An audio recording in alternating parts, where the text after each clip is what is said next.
Saludos amigas y amigos.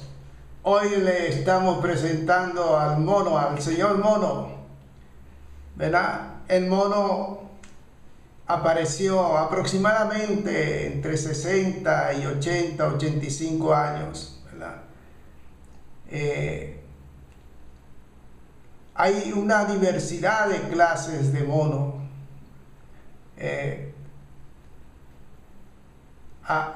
El mono tiene un sonido agudo. Su característica es del sonido agudo, y ahorita lo vamos a escuchar, el famoso sonido del mono, ¿verdad? Ajá. Así es.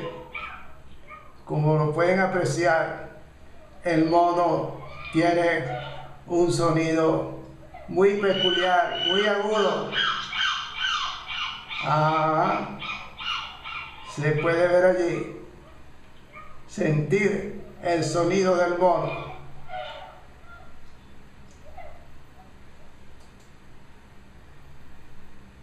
Vamos a tratar de hacer un poquito el sonido del mono.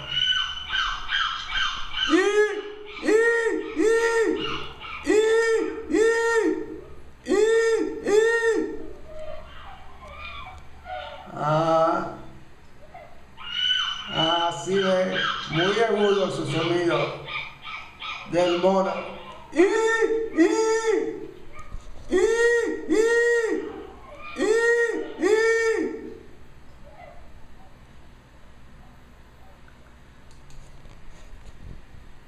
El mono apareció, ¿verdad? Es muy característico, y el mono anda de rama en rama, como dicen, monea mucho el mono, ¿verdad?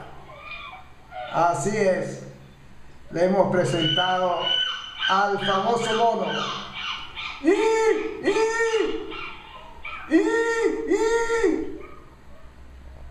Gracias amigos por la amable atención.